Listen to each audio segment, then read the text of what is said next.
Hey, thanks for joining us for the late September edition of 3Squares. We are thrilled you are here, whether you're listening in late September or early October, which is just around the corner. And of course, if you're a furloughed federal employee, you'll have plenty of time to be able to listen. So I'm Charlie Arnott with the Center for Food Integrity and Look East. We're working to keep food trustworthy, and we are so glad you are with us, our co-hosts Kevin Ryan and Susan Schwally. I'm Susan Schwally with Circana, where we bring clarity to consumer behavior, everything all about food and beverage behaviors. And I'm Kevin Ryan with Malachi Strategy and Research, and we help CPG and retail companies through the front end of innovation. Well, and Susan, we've got an encore guest today. We do a three-peat. Excellent. Actually, a deep cut here on 3Squares history. Mike helped us create our first demo, and then you came back with us with Jane Fryman to talk about actually you came back with Kevin, and we pitted you against each other on interesting innovations, and you agreed to come back because we're not pitting you against Kevin. No, I would not submit myself to that type of torture again. Yeah, great to be back.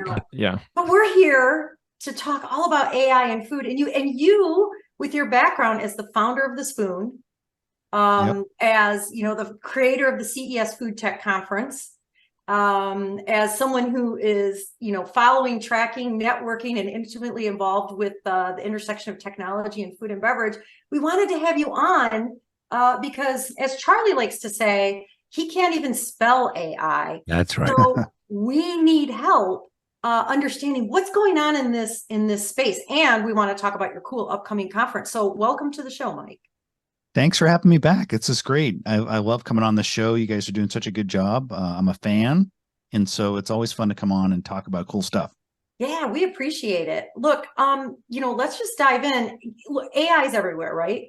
I mean, I think the average consumer, everyone hears about ChatGPT and cheating at the college level, but it's also in our daily lives, and people may not even be aware of it. So I'm just curious, starting with the consumer-facing piece when it comes to food and beverage, like what are you watching in that space, or what do you think is interesting? What are you seeing?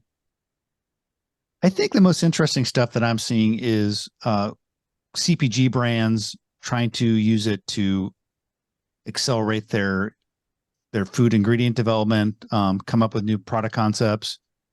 In terms of the way it's touching the consumer, I think the most way I'm seeing that is just a lot of the different consumer-facing recipe apps and cooking apps have done some sort of generative AI integration, whether that's with ChatGPT or with Bard, and it's just a lot of fun to play with if you're a consumer. Hey, I put in my requirements, here are my preferences, and come up with an interesting recipe. Oftentimes it hits the mark. A lot of times it doesn't, as I'm sure you guys have probably played with it yourself. But yeah, it seems like you're right, Susan. It's everywhere. It's becoming fairly pervasive and fairly quickly. Yeah. So, Mike, kind of transitioning from consumer a little bit back up the supply chain, what are some of the breakthrough AI technologies you're seeing right now that are having the greatest impact on food and beverage supply chain? Well, on the supply chain side, we're seeing, and it's oftentimes AI combined with things like with IoT to do sensing around, hey, what's happening, and understanding what's happening with our food waste, for example. We're seeing folks integrated into at the farm and at the warehouse level to help reduce food waste. A good example is a company called Strella, which has a next generation kind of food sensor or IoT sensor for food waste, and they put it into warehouses. And apparently, they're in 70% of Apple warehousing in the U.S. at this point, and their algorithms have kind of perfected what is the perfect time that a apple will reach perfect peak ripeness, and it helps farmers and warehousers get it to the store on time. And they just now launched avocados and bananas, which has a way shorter, as you probably know, life cycle, and it's really harder to get. I mean, how many of us have bought avocados and have them either go bad within a couple of days, and same with bananas. So it's really kind of helping perfect and kind of understand the ripeness development cycle for things like agriculture. So that's one example. We're also seeing it, like I said, further up the supply chain. Even, if you look at a company like Impossible, possible foods. It took them like 3 years of brute force lab work to develop that heme that really is kind of the secret sauce for their plant-based meat. Companies like Shiru, which is a company that is going to be at our event in October, thinks they can use AI to develop that type of ingredient in just 3 weeks to a month. Now, it may take a little bit longer to actually get that ramped up and produced, but we're just seeing an order of magnitude acceleration in terms of development of these ingredients, because AI can do matching and pairing and using machine learning to look for what is an ingredient or a plant-based ingredient or input that can help develop you that next great ingredient. Right. Yeah, that's really interesting. There's Green Venus is also a tech company. They're using gene editing. They're getting ready to commercialize a non-browning avocado, which would be phenomenal and kind of a game changer. And you begin to think about how these technologies could possibly pair together. I saw my favorite avocado meme last week. It said, "Don't eat me, don't eat me, don't eat me, eat me. Oh, too late." Right? Because I mean, that's always the challenge with an avocado. So, are they using they're using like CRISPR type of technology? Pairing that with AI. That's fantastic. Yes. And so it's I don't know what they're doing with AI, but I know that they've applied they're working through the approval process with their non-browning avocado, and they've already got a non-browning romaine that is approved, and they're working on getting growers put together for that. So it's such an interesting time to see these technologies come together. Whether it's IoT or gene editing and AI, to see the combination and how companies and others are able to integrate those going forward will be fascinating. Yeah. That seems like the thing, right? Yeah. And I think, Kevin, you'd probably following the companies that you have closely, you probably see that a lot of these companies have been working with AI for some time, at least doing basic machine learning. I think what really kind of came on the radar from a consumer awareness perspective is generative AI, which, right. Let's be honest, there's also just a lot of, I guess, buzz. People are just trying to jump on the hype train to a certain degree. I think like companies like big food brands have been working on using machine learning, at least for the last couple of years, to accelerate their work.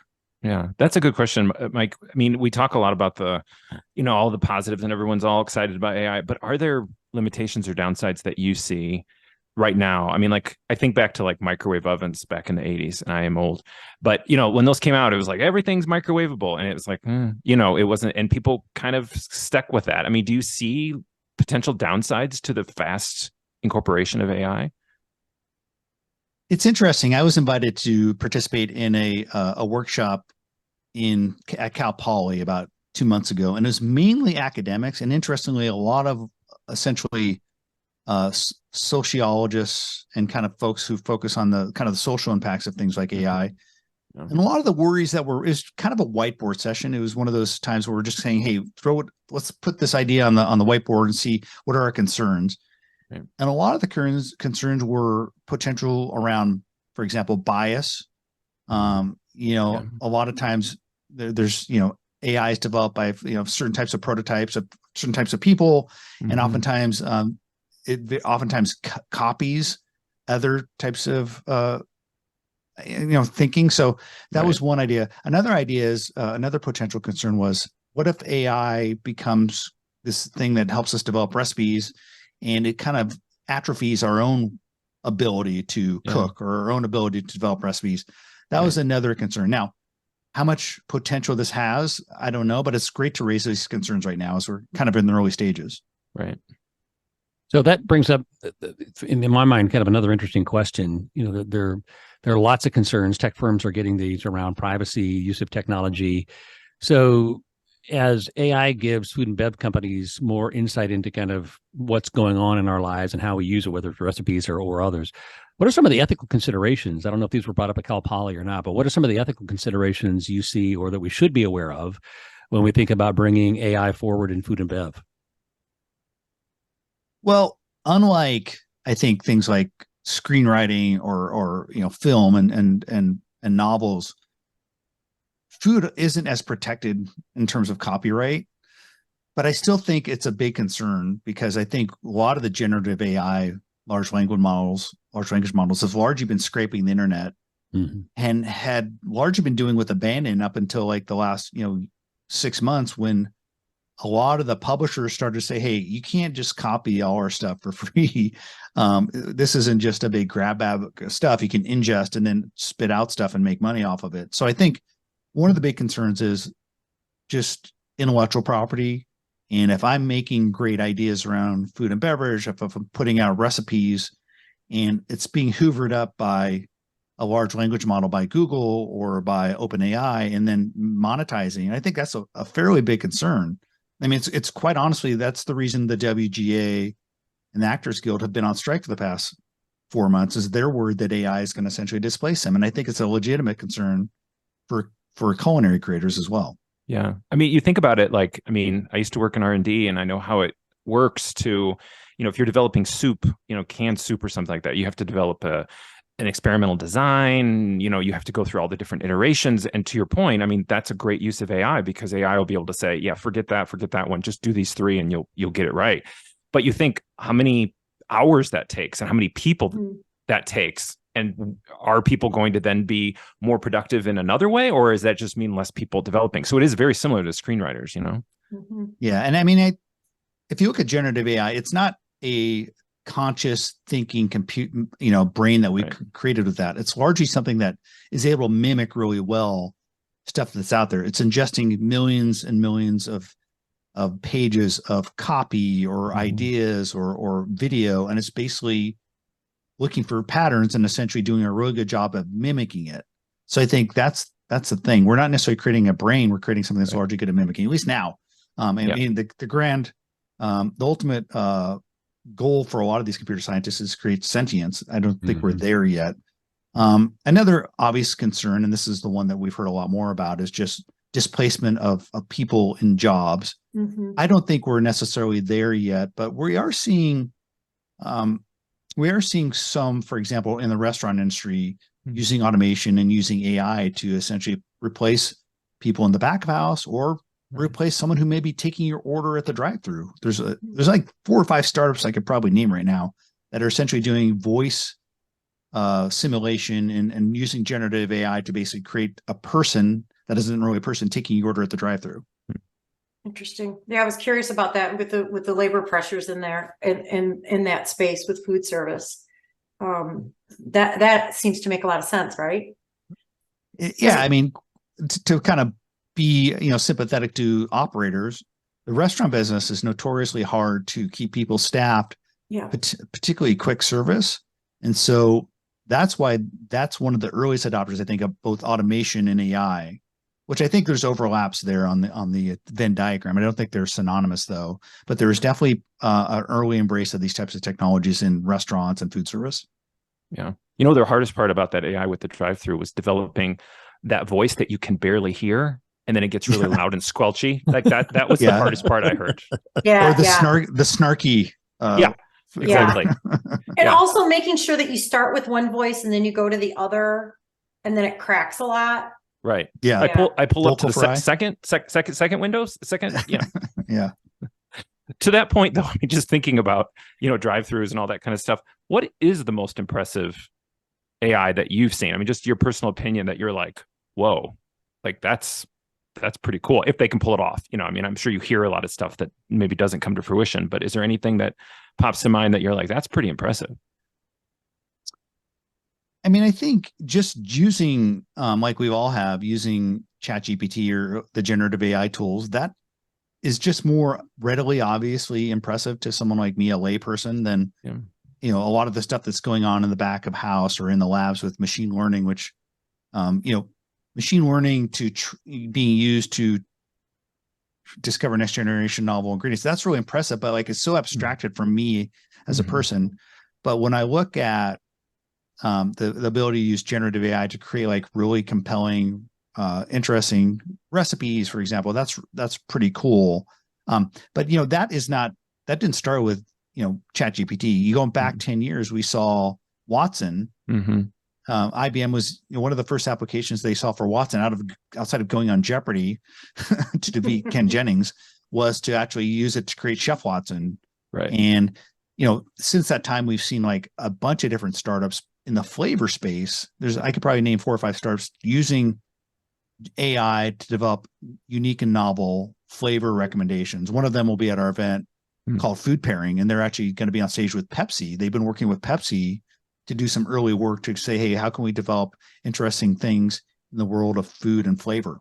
Yeah. And there's super interesting combinations too. Cause I somewhere I have the old Watson wrote a cookbook, and it's like such interesting things you would never put together, because it's like, well, like to your point about pattern recognition, the AI was like, oh, chocolate goes with, I don't know, pork or something. I don't, you know what I mean? And it's like, oh, I didn't think about that, but that does work based on, the pattern recognition. So really interesting. But it's not going to be nearly as good as Kevin Ryan's Betty Crocker cookbook on why it works, right? It's true. That still remains a classic. That's definitive. It's available on Amazon in time for Christmas. I also, Charlie, I thought you said it wasn't going to be as good as your roast bot.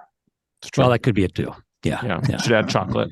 Yeah. Is there chocolate, a little mole sauce with it? Yeah. There you go. Mike, let's talk a little bit about if our listeners want to know where they can learn more or even network with folks in this space, because I think maybe you have an event coming up here in November, right? The Food AI Summit. So can you tell us a little bit about that and kind of maybe who's going to be there or what you're excited about? Yeah. Thanks for the plug. We decided to say, hey, let's bring people who are innovating in the space together in person. We had actually done an online event early in the year, and that was really well received. And that was more focused on generative AI and food.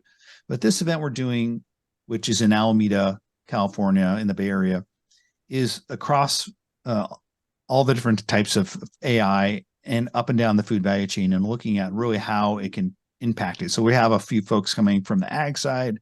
There was a spin out called Mineral, which is developed by Google. And that came out of their Moonshot Factory X. And that the CEO of that company is coming to talk. We have, like I said, someone's coming with Food Pairing with Pepsi, coming with them to talk about how, they might generate or develop new types of ingredients. And we're also looking at personalized nutrition. One of the most exciting things I think is around AI is just this hyper personalization that we can get. So if you take all of your different biomarkers and your flavor preferences and start to kind of use that and combine that with like something like to tell, like you're wearing a wearable, you're wearing an Apple Watch, and you have a certain thing going on with your body today. Like, you may need a certain type of nutrient. In the future, I think one of the potential exciting things, barring potential privacy concerns, which is another kind of downside, is just this idea of highly personalized recipes or nutrition. And I think we're gonna have about an hour of that, talking to 3 leaders in that space. So it's really a day to talk to leaders across food retail, across restaurants, across ingredient development, and all the way to the consumer home. We're having a couple guys come and talk about what's going on in the home and AI and food. So it'll be an interesting day. It's October 25th, and the website's foodsummit.ai. October 25th. Yeah. And we're going to have 2 people there. I'm going to go, and a colleague of mine is going to go. The reputation of the spoon in your previous conferences, so excited to be able to be there and learn and explore, and really looking forward to it. Yeah. Well, I'm counting on you to be a ringer in the audience, Charlie, with some good questions. Absolutely. Kevin, I should go so we can all actually meet. I know, exactly. Yeah. Well, why we have you here, Mike, I was just really curious, like hot off the press, and this is kind of AI, it's more personalized. And curious about your take on Blue Apron's Sail to Wonder that just happened, just announced this morning. Like, can you talk a little bit about that? Like, just the idea of, the ups and downs that we've had of meal kits and all that kind of stuff. I'm sure you have been, you've been watching a lot. Thanks for breaking the news to me, because I missed that. Oh, okay. It just came out this morning. So Blue Apron was sold to Wonder, the company that was like delivering food via their customized vans. Right. Which I think they pivoted away from vans now. At least that's the last time I heard. Yeah. So that's really interesting. I mean, I think food delivery, or I guess meal kits, got a bad rap, understandably. And I think the idea of like cooking by numbers, particularly the Blue Apron model, became, it's almost too much work. Like, you get home tired from work, you don't want to like spend all this time. Where we saw delivery really starting and continuing to maintain traction the past couple of years is just ready to eat. And so I think, and frozen. So those 2 categories, and you guys probably have that in your numbers somewhere. Those 2 categories really, I think, continue to do well. And so I I think it's interesting. You Wonder really did do that pivot, and they were kind of doing this ghost kitchen model. But I think that's an interesting new addition. I'd have to kind of study it some more. What are your guys' perspective on that? Well, Yeah, go ahead, first of Susan. all, you're right. I mean, for the frozen aisle, certain segments of it, as well as ready to eat foods, are trending up and doing quite well. So, we're still making more meals in home. Prior to the pandemic, it has settled down as we've returned to life in restaurants, but not to the same extent. And consumers are always looking for convenience, right? So they are leaning into those spaces. And in the frozen aisle, I mean, there's been all kinds of wonderful innovation and quality. So that doesn't surprise me. I think the thing that's interesting about Blue Apron is we were chatting on text about the sale this morning, and the thing is nobody's life is that constant, that they're home every night and everybody's present, and that you're all going to eat and you have the time to make the meal. So you're right, it wasn't convenient enough, but maybe if they can make it more just in time and more, put it in the oven, ready to eat, easier. ready to assemble and eat, rather than like cooking from raw. I mean, HelloFresh, actually, if you look at HelloFresh's quarterly numbers, they've continued to grow every quarter. And they're more of a ready to eat model. So I think it's really optimizing towards what people want when they get home and when they're living busy lives. It's just stuff that is ready to eat, ready to cook, and not something you have to spend a lot of time on. Toval is another good example that actually they've continued to grow. They've been able to raise funding up until the last year or so, and I think if you look at their online communities, they seem like they have a really happy audience of users who like the Tovala model that combines both an oven but also that food delivery. Yeah. Charlie, you have a Tovala, or do you have an Anova? I have an Anova. Oh, right. Yeah. Right. Which doesn't scan. It doesn't scan. Like, you don't buy food directly for it, right? No. Like, It doesn't scan, but it is And you have the smart. Their Gen 2, steam oven, the steam oven, right? Yeah. The sous vide oven. So it's great for baguettes and bread that needs a little moisture in it while you're preparing it. So if you would send me things that I could dump in my 2-drawer air fryer that were fresh and came out great, I would subscribe to you all day long. Yeah. But that's TikTok. I know. That's what TikTok's doing for people. I have issues, Kevin. I have national security issues. I'm not on TikTok. We Beyond- won't go down. And I don't believe in conspiracy theory. I want to put that out there. I'm not a and conspiracy. fungus. Conspiracies and fungus. Those are the two big Well, triggers. I have concerns about fungus. I watched The Last of Us. But Mike, so is Viome still? Are they one of the 3 folks that are your personalized nutrition that you're talking to? They're going to be coming to my event at CS. So just separately, the Spoon is programming CS's food tech conference, and so one of the topics is personalized nutrition, and the CEO of Viome will be coming. Okay. So if Viome takes my stuff, my biomarkers, and designs menus for me and sends me the food, if I could put it in my air fryer or my oven, I'll do it all day long, personalized. But if I have to cook it and spend a lot of time, because I'm running to these guys know they get every damn game update of my 12-year-old's football season. It's not going to happen. But do you need someone then to cut it up for you and serve it to you as well, Susan, at that point? Or are you No, able to I'll just shove it in my mouth over my kitchen sink. Okay, perfect. Oh, that's a good one. That's a good one. Okay, Mike, can I ask one other question? Does the refrigerator, I think I just saw it on the Spoon, is it Samsung that has a refrigerator that's supposed to really, really inventory and understand what's in your refrigerator? How good is that thing? What do you know about it? I mean, Samsung has been developing their Family Hub refrigerator for the past 5 years. And I don't know how recent this article was. It seems like their big move in the last month was to launch Samsung Food. Yeah. Which is actually an evolution of the Whisk platform. They had acquired Whisk, I think, in 2019. And so I don't know. It feels like none of the smart fridges are great. A lot of them have cameras in there. I still feel like most of them haven't really gotten super intelligent. And I still think there's a lot of potential to rethink the refrigerator to make it just better to manage our food.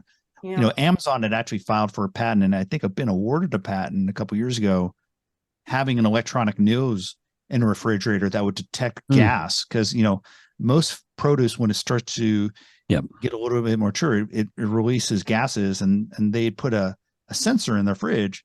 So I was hoping at some point we'd see an Amazon fridge. We haven't seen it yet, though. Okay. Very cool. Very Good to cool. know.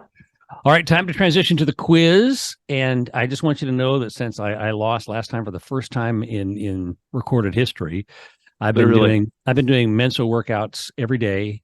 I've been doing the New York Times crossword puzzle. I've been studying trivia books. I'm as prepared as I possibly can be. So, Kevin, let's do this. And Mike, you're more than willing. We're more than happy to have you participate if you so choose. Or you can watch them suffer. Either one. It's up to you. I feel like I might get embarrassed. I'll try and participate. Okay. But let's do it. I might get embarrassed here. There we go. So no. This is what I based on the fact that we were looking at technology and food, I went a little bit older and did historical aspects of food and technology in the kitchen. So or outside the kitchen. So the first question is, the first vending machine was actually invented in the first century AD in Greece, and it dispensed holy water. But it wasn't until the 1800s that vending machines came back on the scene. What was the first food or beverage use for vending machines? So what was the first thing dispensed? After holy water. Yeah, so I didn't like that one because it kept eating my quarters. I mean, the one that gave holy water is not good. So. Right. So is it A, lemonade at communal picnics? Was it B, chewing gum in subways? Was it C, pie slices in a train station? Or was it D, sandwiches in schools? 1800s. Susan? Sandwiches in schools. Okay. Sandwiches. Charlie? Chewing gum. Chewing gum. Mike? I'm going to go with pie slices because I know a lot of the early vending was in New York. So I'm going to go with that. Right. No, Charlie is correct. It was chewing gum. Thomas Adams was the first person to put a vending machine in. It dispensed Tutti Frutti, which was his invention in New York subway stations.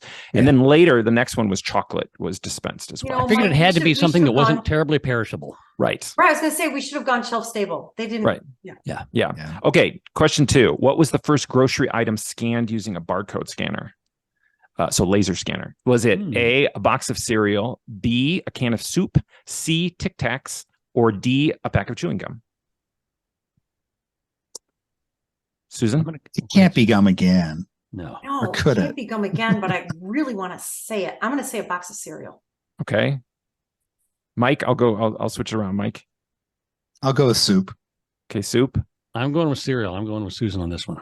You're all wrong. I tricked you. It's a pack of chewing gum. Oh my God. Yeah. The first was a pack of Wrigley's chewing gum in the summer of 1974. It was the first UPC scanned in an Ohio Marsh supermarket. So yeah, it was the first one. All right. Charlie's up. What was the first commercial? Darn.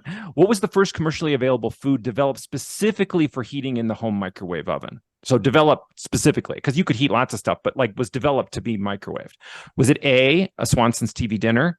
Was it B, Betty Crocker's microwavable cake? Was it C, Campbell's Super Combo, a frozen soup and sandwich package? Or was it D, Tasty Witch, a microwavable sandwich? I'm going Betty Crocker. Okay, Betty Crocker microwave cakes. Charlie? Campbell's. Mike? I'm just going to go with Tasty Witch. It was Tasty Witch, invented by 2 Iranian immigrants, brothers. They later changed the name to Hot Pockets. And so but it was originally called Tasty Witch, and they developed it's better than a loose meat sandwich. That has to be the worst name for any food. Right. Yes, it is. Totally. No one's going to have a loose meat sandwich. No, it's not a good idea. Okay. This is a little tougher. Put the following kitchen inventions in chronological order. So which came first, which came second? So electric toaster, electric drip coffee maker, commercially sliced bread, or a home electric refrigerator. So toaster, coffee maker, sliced bread, or refrigerators. Are you asking us to say what came first? Which came? You can put them in order, but if you could give me an order. But which one came first? I mean, that's probably easier. Sliced bread. Sliced bread. Charlie says sliced bread. Susan? Wait, toaster, coffee, sliced bread, or what? Toaster, coffee maker, sliced bread, or electric refrigerator? Toaster. Yeah. Okay. I'm going to say toaster. It was toaster. It was toaster. Toaster was invented in 1893. Now, it was like an open coil. Yeah. But it was in England. And you do know that the English love their toast. So that makes sense. But then the next one was a home refrigerator, and then it was sliced bread. So in 1928, so there was almost 30 years between having sliced bread you could buy and put it on an actual electric toaster. You had to slice your own bread. So Yeah, Somebody should have figured it out interesting. sooner than that. yes. But you probably baked your own bread too. Yes, I'm sure you did. Yeah. Sure. All right, last Yeah. question. The producer of such classical musical hits as Smoke Gets in Your Eyes, Dancing in the Dark, and White Christmas was also the promoter and financer of which iconic kitchen appliance? So which kitchen appliance did this classical musical producer, which one did they invent? Was it A, electric mixer, B, dishwasher, C, electric blender, or D, garbage disposal? Mixer. Charlie or Mike? I'm going to Blender. go with garbage disposal just as the Garbage odd disposal. one out. Okay, Mike? Blender. It is the blender. Fred Oh. Waring Oh, was an Oh. American Warren musical Glenn? band leader and radio You know that? personality. And he was the promoter and It's backer Waring, of not wearing? blending. Waring, Waring, Waring. Yep. Yeah. So yeah, that was, and he was called America's singing master, or the man who taught America how to sing. He was very popular back in the day. Now, what pop song had "Wearing Blender" in the lyrics? I'm trying to remember because it's coming to me. I don't know if there was. Like I mean, it's something, and then it was like a wearing blender. So it Well, was I'm an sure- analogy to it was. Sure. He was probably Let's part of figure that out. No, well, Well, there you go. Who won? Mike Won. Mike I think won. I He got got three. two. Susan and I each had one. There you go. Yeah, Mike, Mike you're the won. man. You should have I got known. three. We I invite got Mike three, Wolf I on. He's think. going to win the quiz. So Right.